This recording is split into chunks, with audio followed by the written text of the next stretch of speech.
Assalamualaikum warahmatullahi wabarakatuh. Hai, bagaimana kabarnya? Semoga sehat ya. Oke, tetap jaga kondisi di rumah dan jangan lupa tetap bersyukur untuk hari ini, hari esok, hari esoknya lagi, dan seterusnya. Karena sampai saat ini kita masih diberi nikmat berupa kesehatan. Semoga dengan nikmat kesehatan ini kita tambah semangat untuk belajar dan tambah semangat untuk melaksanakan kewajiban tentunya. Oke, hari ini kita akan belajar tentang materi kekongruenan dan kesebangunan. Untuk kompetensi dasarnya adalah menjelaskan dan menentukan kekongruenan dan kesebangunan antar bangun datar.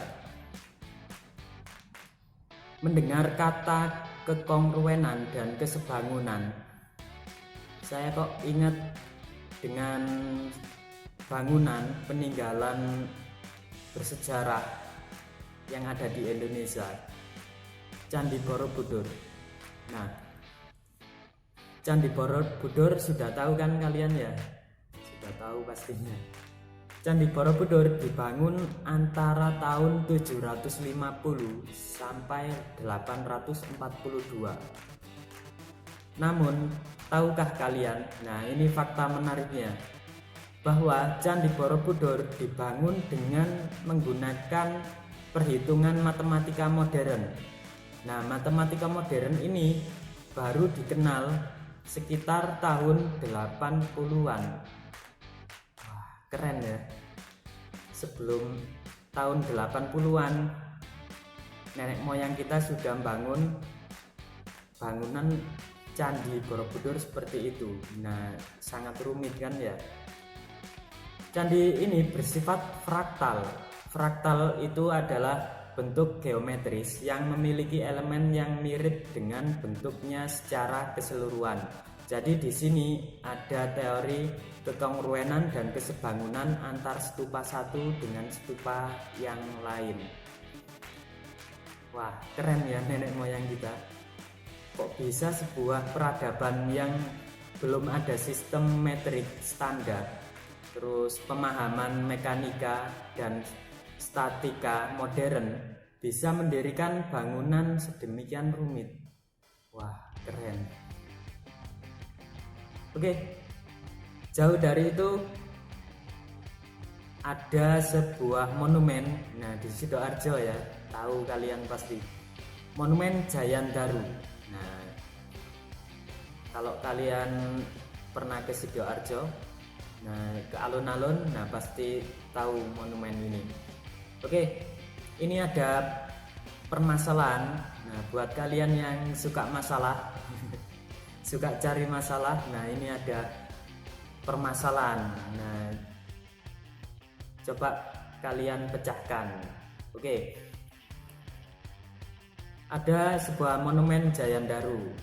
Kira-kira kalian bisa nggak mengukur tinggi monumen Jayandaru hanya dengan menggunakan alat bantu handphone Android, tongkat sekitar 2 meter, terus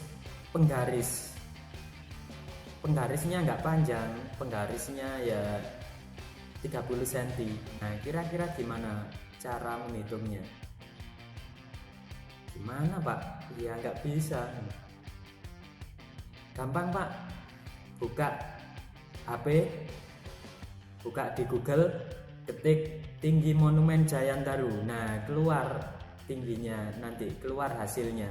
Nah, bukan itu maksudnya. Terus tongkat dan penggarisnya buat apa? Nah, kan nggak ada gunanya. Nah, jadi ketiga alat ini harus digunakan. Nah, penasaran kan? Saya juga penasaran.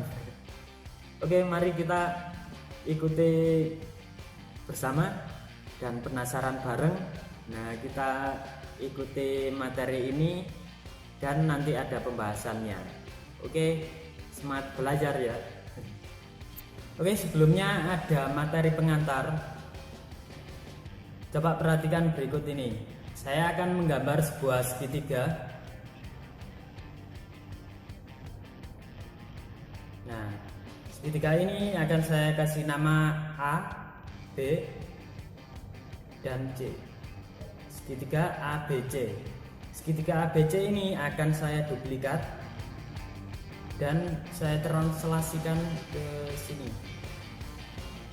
Saya kasih nama PQR. Nah, segitiga PQR ini kongruen dengan segitiga ABC. Kenapa? Karena kalau dilihat dari bentuk, ukuran, dan sudutnya sama persis. Jadi kedua segitiga ini dikatakan kongruen. Misalkan segitiga PQR ini akan saya rotasikan ya. Segitiga PQR ini akan saya rotasikan.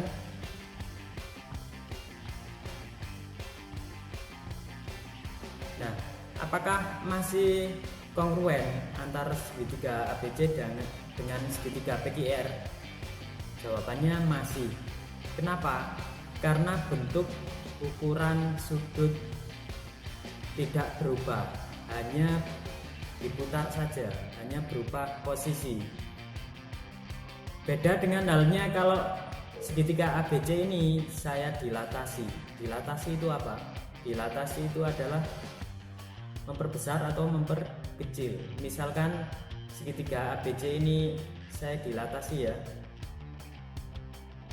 Oke, jadi seperti ini besarnya. Terus saya translasikan ke sini. Nah, saya kasih nama X, Y, Z. Nah, seperti itu. Oke, kita lihat segitiga ABC dengan X, Y, Z. Di sini menurut ukuran berbeda. Ukuran segitiga X, Y, Z lebih besar daripada segitiga ABC. Tapi kalau dilihat berdasarkan bentuk bangunnya sama, sudutnya juga sama. Jadi bisa dikatakan dua segitiga ini antara segitiga ABC dengan X, Y, Z adalah sebangun. Jadi hubungannya sebangun. Jadi perbandingan sisi yang bersesuaian itu sama kalau sebangun. Contohnya seperti ini. Misalkan segitiga ABC ini mempunyai panjang yang sebelah sini 4, yang sebelah sini 3, yang sebelah sini 5. Berarti kalau kedua segitiga ABC dengan segitiga X, Y, Z ini sebangun, maka perbandingannya harus sama. Perbandingan harus sama. Jadi misalkan ini 4, berarti di segitiga X, Y, Z ini misalkan ini 8. Ini 8 ya. Kalau di segitiga ABC ini yang sebelah sini yang tegak ini 3, berarti kalau di segitiga X, Y, Z yang sebelah sini berapa? Yang sisi tegaknya.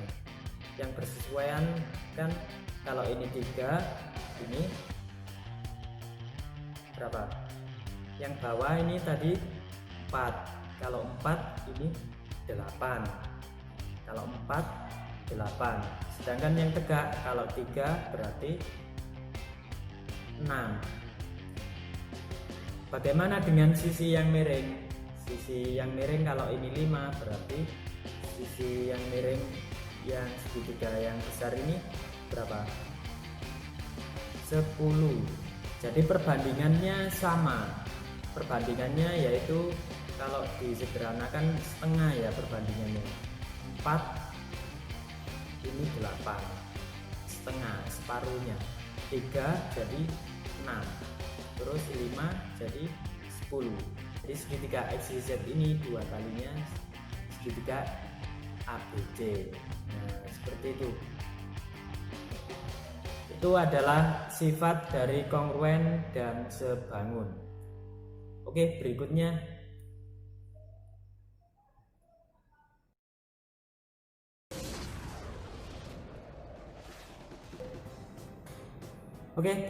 adalah kongruen dan sebangun. Coba perhatikan tabel berikut. Ini ada bangun datar. Coba kita teliti bareng-bareng menurut ukuran, sisi, bentuk, dan juga sisi dan proporsi. Oke, yang pertama ini ada dua bangun belah ketupat ya. Berdasarkan sisi sudah jelas sama ya. Kalau bentuk sama juga, warnanya tidak masalah. Jadi hubungannya adalah kongruen. Bangun kedua ini sisinya sama ya, sisi bawah sama sisi atas, sisi samping ini sama sisi yang sebelah sini. Hanya diputar saja ini. Berarti kalau sisinya itu sama, bentuknya juga sama, hanya diputar saja. Jadi hubungannya adalah kongruen. Oke, yang ketiga ini ada dua bangun. Kalau dilihat berdasarkan sisinya, panjang sisinya itu berbeda ya. Kalau yang warna merah ini lebih pendek daripada yang berwarna hijau, yang sisi sebelah sini. Berarti kalau berdasarkan sisi ini juga berbeda yang trapesium ini. Jadi kalau berdasarkan sisi itu berbeda. Sedangkan untuk proporsi itu apa Pak? Proporsi itu adalah perbandingan sisi, proporsional. Nah, kalau proporsional itu sesuai, keseimbangan. Nah, seperti itu. Jadi kalau dilihat dari proporsi itu sama. Jadi hubungannya adalah sebangun. Nah, coba perhatikan bangun yang terakhir ini. Ada dua bangun juga. Kalau berdasarkan sisi jelas berbeda ya ini. Sekarang dilihat dari proporsi. Perbandingan sisi yang bersesuaian itu berbeda di sini ya. Ini kurus. Misalkan ya, ini kurus, ini sedang. Nah, berarti proporsinya tidak sama. Itu juga yang trapesium, ini sedang, ini lebih panjang. Nah, seperti itu. Jadi hubungannya adalah tidak sebangun. Nah, seperti itu. Oke, selanjutnya akibat kesebangunan bangun datar. Nah, ini ada dua trapesium, ABCD dan PQRS. Nah, ini kalau ada dua bangun yang sebangun itu akibatnya perbandingan yang sesuai adalah sisi yang bersesuaian. Misalkan sisi AB ini, sisi AB bersesuaian dengan PQ. Berarti yang dibandingkan adalah AB banding PQ atau AB per PQ. Jadi perbandingan AB banding PQ ini sama dengan perbandingannya BC dibanding QR. BC banding QR itu sama dengan perbandingan BC dibanding QR itu sama dengan perbandingan sisi yang lain. Misalkan CD dibanding SR. Nah, CD banding SR. Perbandingan CD banding SR itu sama dengan perbandingan antara AD dibanding PS. AD banding PS. Nah, jadi semua sisi yang bersesuaian itu perbandingannya sama. Nah, seperti itu. Jadi perbandingan panjang sisi yang bersesuaian itu sama. Itu sifat kesebangunan. Oke, selanjutnya ada dua segitiga. Nah, di sini yang berwarna coklat nih ya. Dan juga yang berwarna biru. Misalkan ini A, B, C, D, sisi yang sejajar M dan N. Oke, ini berlaku A dibanding A plus B. Jadi segitiga yang kecil ini dibanding segitiga yang besar, dari mulai pojok sini sampai ke pojok sini. Panjang ini adalah A plus B. Itu perbandingannya sama dengan panjangnya C dibanding atau per keseluruhan, jadi C plus D itu sama dengan M banding N. Ada lagi segitiga siku-siku ABC berimpit dengan segitiga BCD. Ini berlaku AB kuadrat itu sama dengan AD dikali AC. AB kuadrat sama dengan AD kali AC. BC kuadrat sama dengan CD kali AC. Dan BD kuadrat sama dengan AD dikali CD. Nah, ini hanya alternatif ya. Kalau ada soal seperti ini, kalian bisa menghitungnya dengan rumus ini. Nah, seperti itu. Oke, ada lagi trapesium ABCD dengan AEFD. Nah, ini.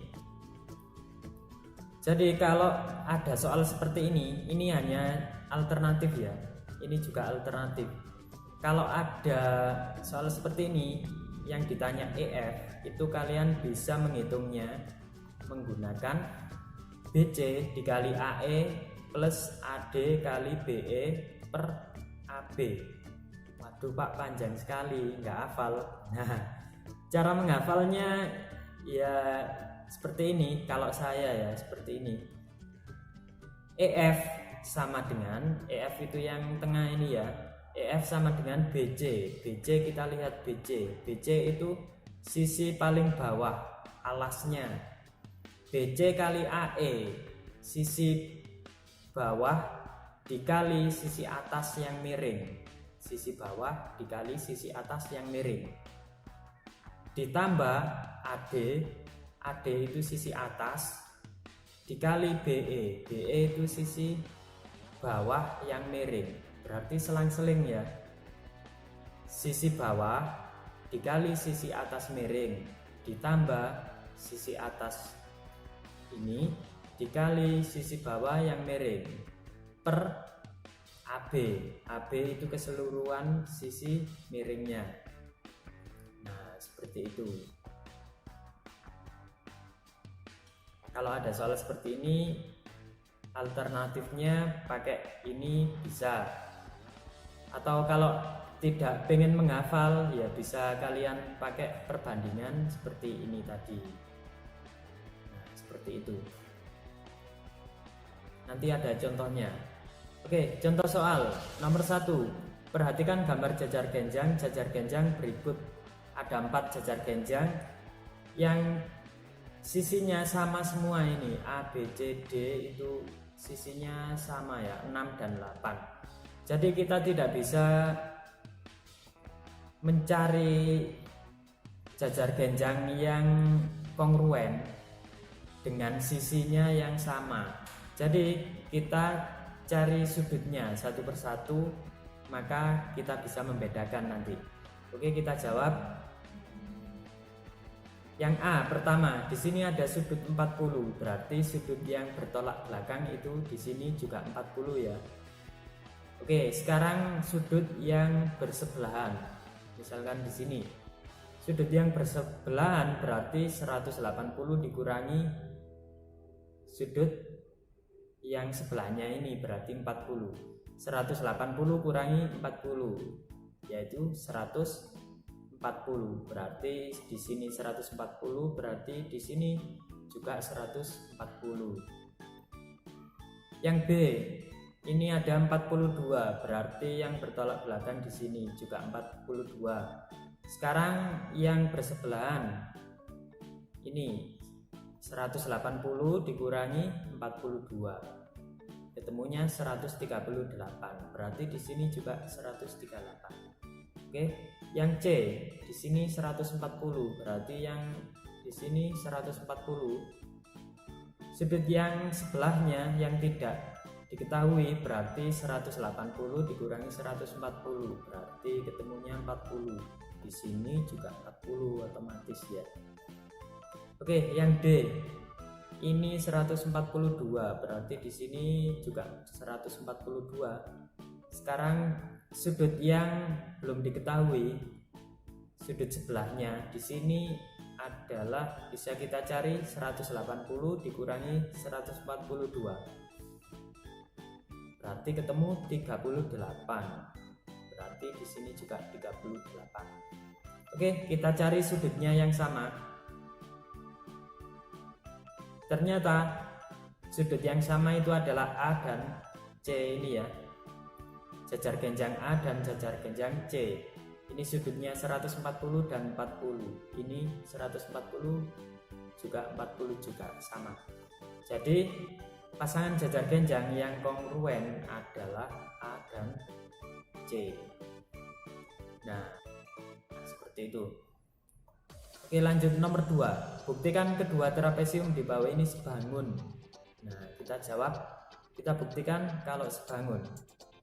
Kita bandingkan sisi yang bersesuaian ya. Misalkan ini AB. AB itu dibandingkan dengan HG karena bersesuaian. Jadi AB per HG di sini. Perbandingannya itu sama dengan BC dibanding EH. BC banding EH sini ya. Perbandingannya juga sama dengan CD banding EF. CD banding EF. Perbandingannya sama dengan juga ini AD banding FG. AD banding FG. Nah, sudah ketemu semua perbandingannya. Sekarang kita isi AB di sini 16, terus HG di sini 12. Jadi 16 per 12 sama dengan BC, BC-nya 24 per EH, EH-nya 18 sama dengan CD, CD-nya 12 per EF-nya 9 sama dengan AD, AD-nya 8 per FG-nya 6. Oke, kita sederhanakan. 16 per 12 disederhanakan jadi 4 per 3 sama dengan 24 per 18. 4 per 3 juga sama dengan 12 per 9, 4 per 3 juga 8 per 6 disederhanakan jadi 4 per 3 juga. Jadi semua sisi yang bersesuaian kalau dibandingkan itu perbandingannya sama. Berarti dua bangun ini bisa dikatakan sebangun karena perbandingan panjang sisi yang bersesuaian itu sama, yaitu 4 per 3 perbandingannya. Oke, lanjut nomor 3. Tetap semangat ya. Jika kedua bangun berikut sebangun, tentukan panjang A. Nah, disuruh mencari A. Kita jawab A banding 25 ya. Karena bersesuaian. A banding 25. Kita tulis ini sama dengan sisi yang lain. Kalau tadi dari sisi bangun ini duluan, yaitu A, maka sama dengan dari sisi yang ini lagi, jangan dibalik ya. Jadi 28 per 35. Kita tulis ini perbandingannya. Kalau mulanya dari A kan berawal dari sini A per 25, terus sisi yang sebelah sini sama dengan 28, harusnya 28, harusnya dari sini juga. Nah, seperti itu. Oke, setelah itu dikali silang A kali 35. 25 kali 28. A kali 35 sama dengan 35A sama dengan 25 kali 28. Jadi 35A sama dengan 28 kali 25 ketemu 700, jadi A sama dengan 700 bagi 35, ketemunya sama dengan 20 cm. Atau juga bisa kita memakai perbandingan. Misalkan yang diketahui dua-duanya ya, ini 25 per 35 misalkan. Kita cari perbandingannya ini. Ternyata bentuk sederhananya adalah 5 per 7. Nah, kita cari A-nya. Jadi A per 28 di sini. Harusnya perbandingannya sama, yaitu 5 per 7. Nah, dari sini kita bisa menentukan A. Nah, kalau 28 ini jadi 7. Kalau A jadi 5. Nah, seperti itu. Gimana caranya? Oke, 28 dibagi 7 dapatnya 4. Berarti 5 kali 4 sama dengan 20. Berarti A-nya 20. Seperti itu. Jadi kalau 20 per 28 disederhanakan, nah nanti ketemunya 5 per 7 juga. Nah gitu maksudnya. Oke, nomor 4. Panjang sisi AC pada gambar berikut adalah, ini ada dua segitiga ya, berimpit. Ini ada tandanya. Nah, tanda lingkaran ini artinya yang bersesuaian, sudut yang bersesuaian ini. Jadi sudut C itu sama dengan sudut D besarnya. Oke, biar tidak bingung, kita pisah segitiganya. Ini segitiga ABC, ini segitiga DBE yang sudah saya balik seperti ini. Posisinya saya samakan dengan ABC. Oke, kita isi yang diketahui. Yang diketahui AB di sini 12 dari ini 3 ditambah 9, 12. Terus ada lagi EB nya 8 ya di sini. Terus 9 nya itu BD 9. Terus 4 nya itu di DE ya, atau ED 4. Nah, sudah ditulis semua, tinggal kita perbandingkan. Karena yang dicari AC, berarti AC banding 4. Nah, langsung saja. Karena yang dicari AC, jadi AC banding 4. AC per 4 sama dengan, usahakan setelah sama dengan itu kalian cari kedua sisi yang bersesuaian, yang keduanya diketahui. Di sini yang keduanya diketahui yaitu AB dan EB. Kalau kita pakai ED, nah ketemu AC yang kita cari. Kalau kita pakai BD, ini ada 9, tapi BC nya tidak tahu. Nah seperti itu. Jadi kita cari dua sisi yang diketahui dua-duanya. Di sini adalah AB dan EB, berarti kita bandingkan 12 banding 8 seperti itu. Tulis sini. Setelah itu kita kalikan silang, AC kali 8, 8AC, 4 kali 12, 48. Jadi AC sama dengan 48 bagi 8. Ketemunya 6 cm. Nah, seperti itu. Oke, kita lanjut contoh soal nomor 5. Nah, ini ada contoh yang seperti tadi ya. Ini ada alternatifnya nanti. Oke, diketahui trapesium ABCD dan AEFD sebangun. Panjang EF adalah, nah yang ditanya EF. Oke, kita jawab. Oke, kita pindahkan sebelah sini ya, biar bisa dicoret-coret. Oke, ini yang diketahui adalah AD 15, AE 4, BE 9, berarti AB itu 4 tambah 9. Nah, seperti itu ya. Oke, pertama menambahkan garis yang sejajar dengan DC di sini, yang garis kuning itu ya. Kita kasih nama garis AG. Di sini ada titik potongnya juga, berarti kita kasih nama H.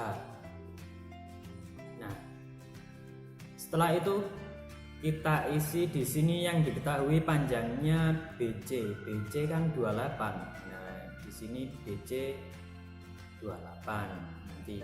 Oke. Karena sisi AD, HF dan GC itu sejajar dan AG itu sejajar juga dengan CD.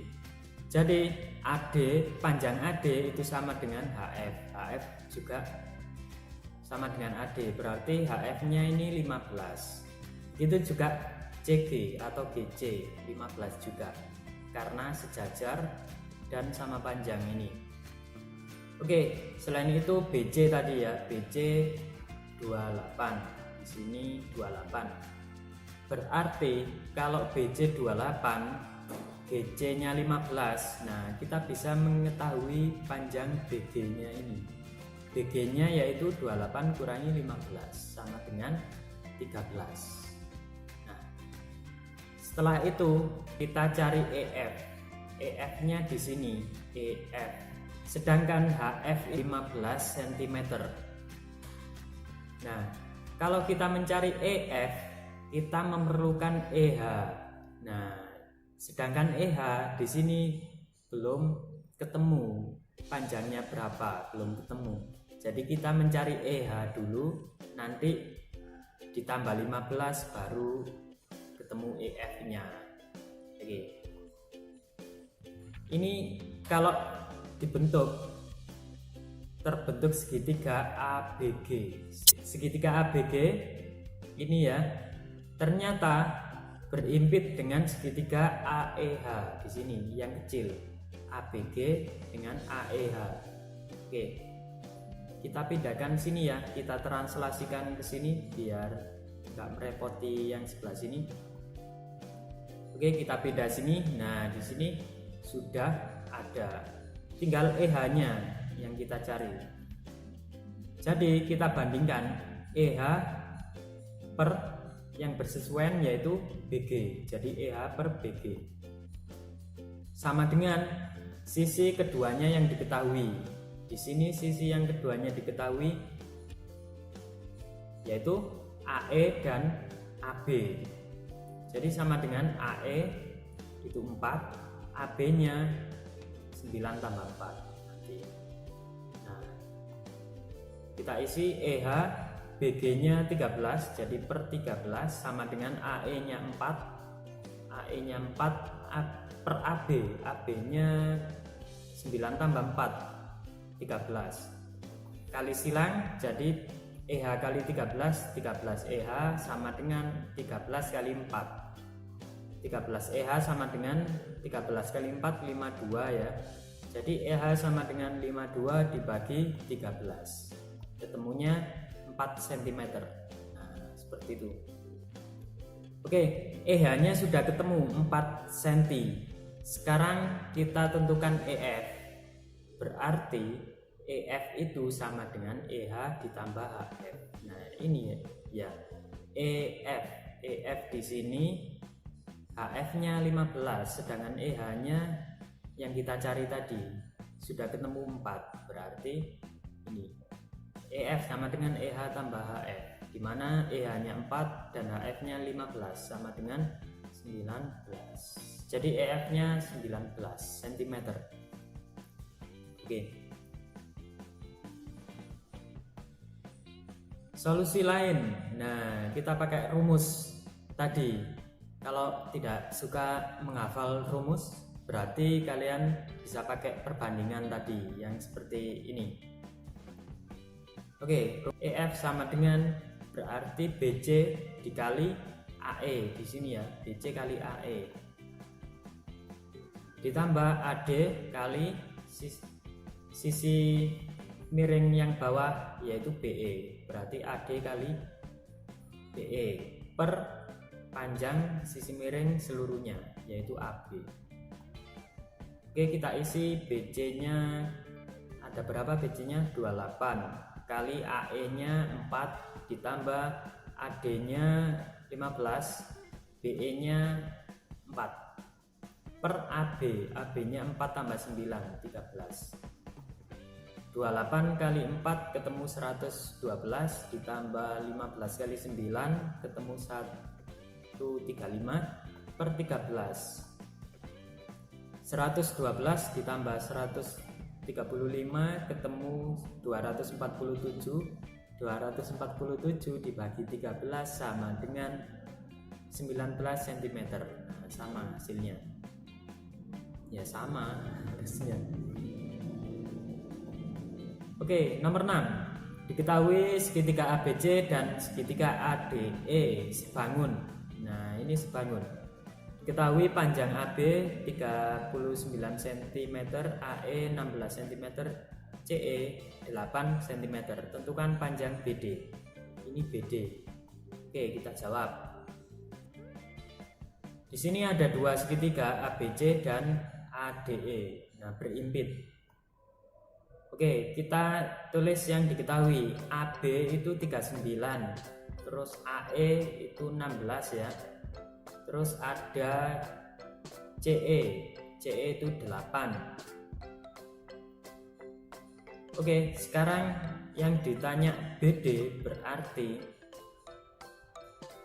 yang ditanya BD sedangkan AB-nya diketahui. BD yang ditanya, AB-nya yang diketahui. Berarti kita mencari panjang AD-nya dulu. Kalau AD-nya sudah ketemu, berarti nanti kita bisa menentukan BD. Oke, kita perbandingkan.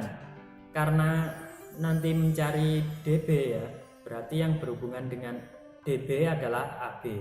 AB sisi yang panjang, segitiga yang besar, dibanding segitiga yang kecil yang berwarna merah, itu AD, sisi yang bersesuaian. Sama dengan, nah sisi yang segitiga besar ini ya AC ya, berarti AC dibanding segitiga kecil AE.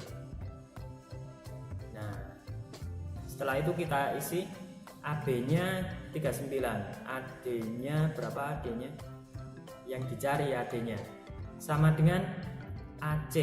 AC-nya berapa? 8 tambah 16 per 16. AE-nya 16. Oke, kita hitung 39 per AD sama dengan 8 tambah 16 24. Jadi 24 per 16. Oke, kita sederhanakan 24 per 16 nya biar gampang menghitungnya. 24 per 16 bisa disederhanakan jadi 3 per 2, masing-masing dibagi 8. Oke, sudah sederhana ya, berarti kita kalikan sila.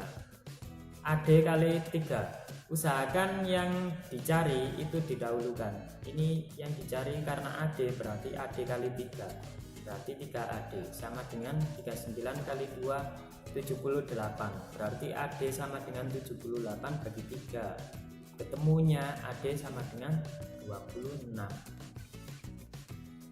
Oke, AD nya sudah ketemu 26, berarti kita bisa menentukan BD dengan petunjuk AB.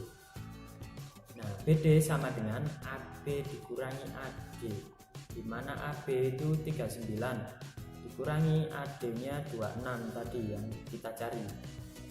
Berarti BD sama dengan 13 cm. Seperti itu. Oke, kita sudah nyampe pada soal yang telah kita tunggu-tunggu.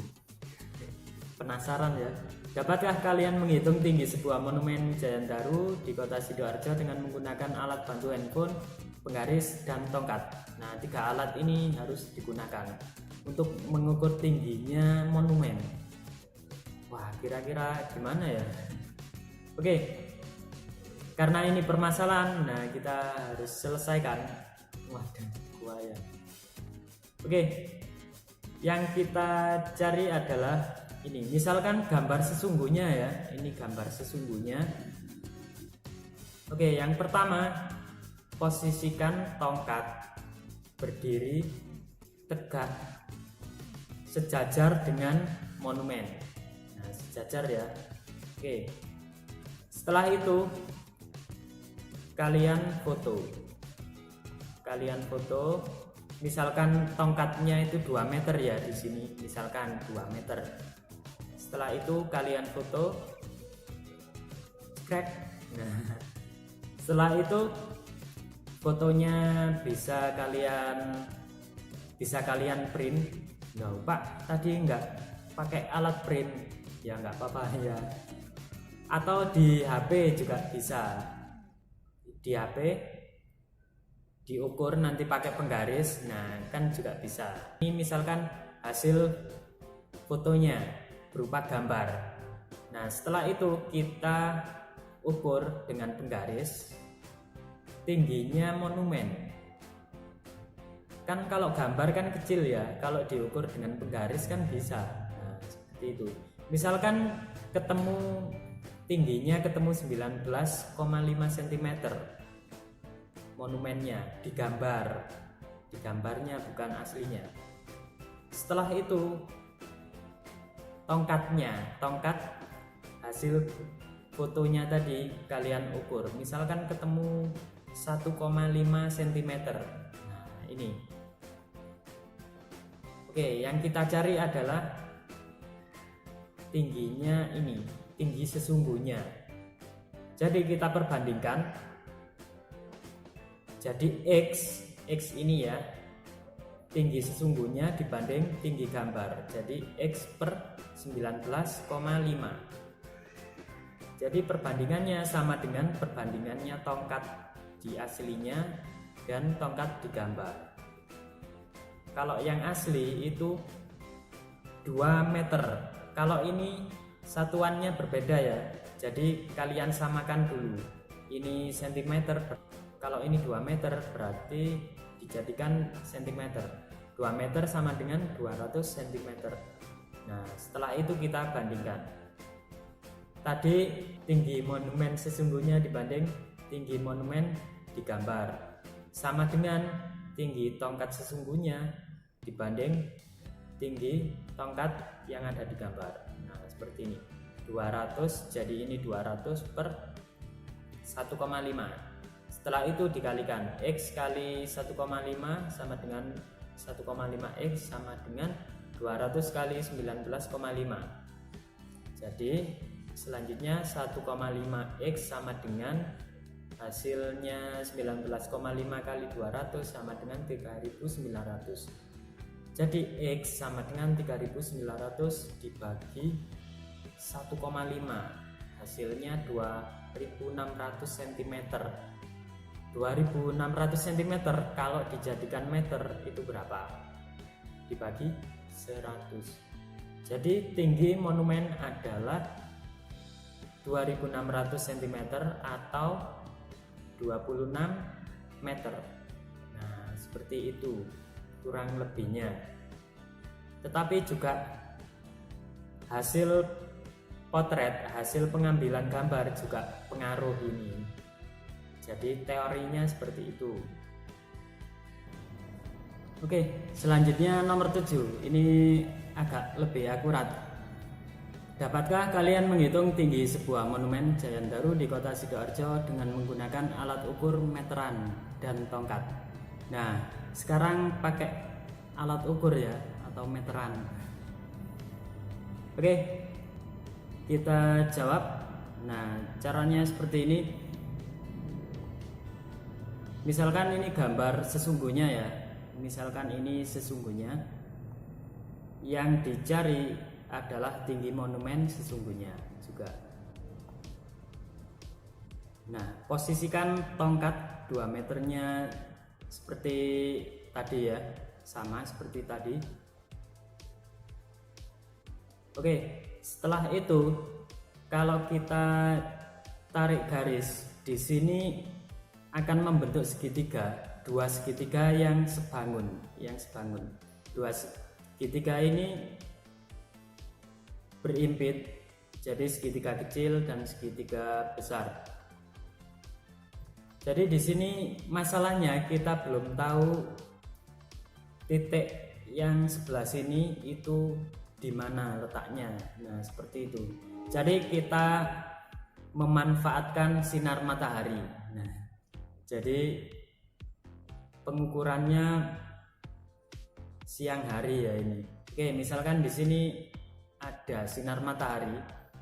Kalau ada sinar matahari otomatis menimbulkan bayangan di monumennya sendiri dan bayangan di tongkat itu sendiri. Nah, misalkan ini mataharinya ya, dan ini bayangannya monumen. Oke, misalkan tongkatnya 2 meter. Nah, ini bayangannya tongkat. Jadi titik temunya antara pojok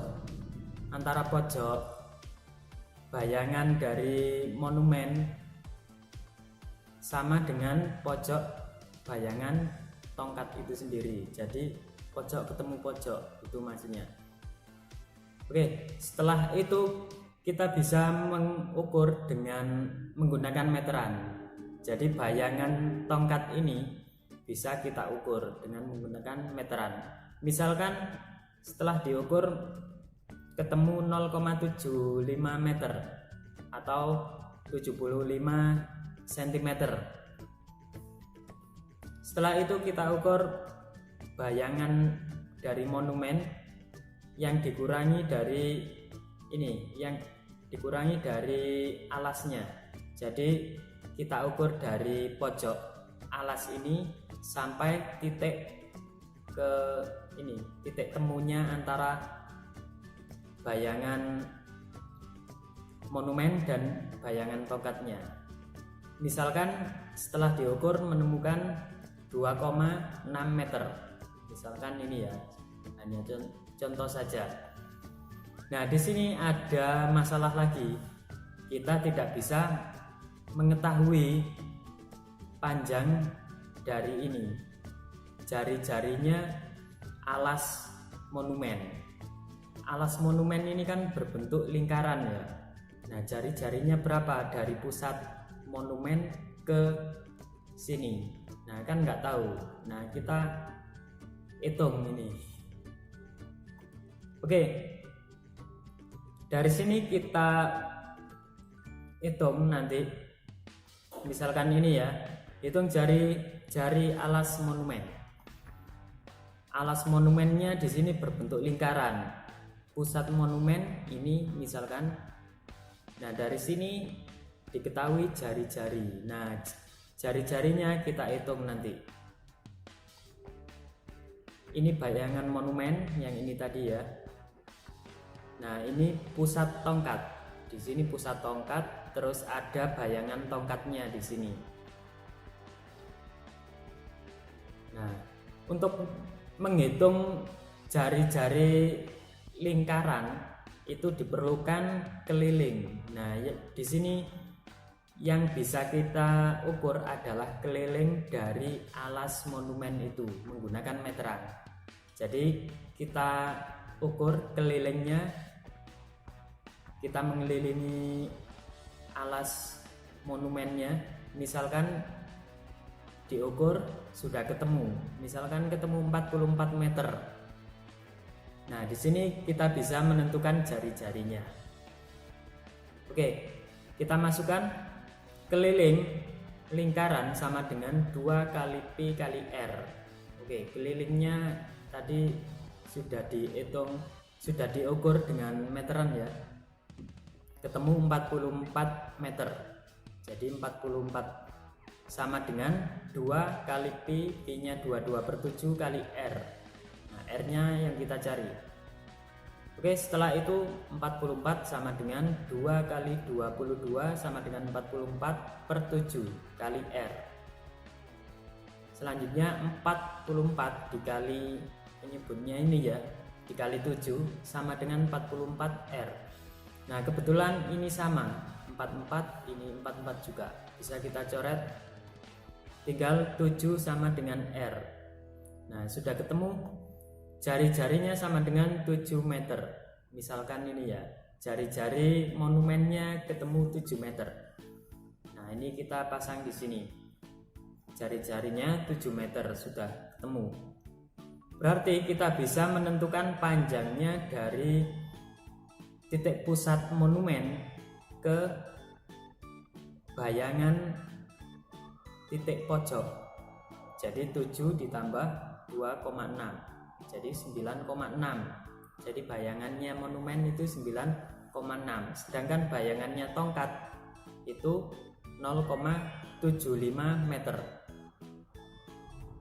Oke, setelah itu, nah ini saya pindah di sini ya biar mudah.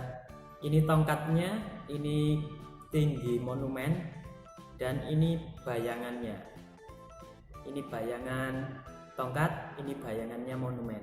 Oke, kita tulis yang diketahui. Ini X yang kita cari. Terus tongkatnya kan 2 meter ya. Setelah itu bayangannya tongkat tadi 0,75. Sedangkan bayangan monumen 7 ditambah 2,6 sama dengan 9,6 meter. Berarti bayangannya monumen itu 9,6 meter. Oke, di sini ada 2 segitiga yang berimpit dan sebangun. Oke, bisa kita hitung dengan perbandingan X, karena X yang dicari berarti X per, karena ini bersesuaian berarti per 2. X per 2 sama dengan 2 sisi yang diketahui di sini adalah sisi alasnya. Tadi berangkat dari X, dari segitiga besar, berarti alasnya juga dari segitiga besar juga, berarti 9,6 dibanding 0,75 per 0,75. Oke, sekarang kita kalikan silang. Jadi X kali 0,75 sama dengan 0,75X sama dengan 2 kali 9,6. Selanjutnya 0,75X sama dengan hasilnya 2 kali 9,6, hasilnya 19,5. Jadi X sama dengan 19,5 dibagi 0,75. Hasilnya sama dengan 26 meter. Jadi tinggi monumen adalah 26 meter. Nah, seperti itu. Agak ribet ya. Oke. Jadi itu cara mengetahui tinggi monumen. Nah, mungkin kalian di masa depan mungkin bisa menciptakan sebuah alat. Kalau di kamera langsung muncul ukurannya.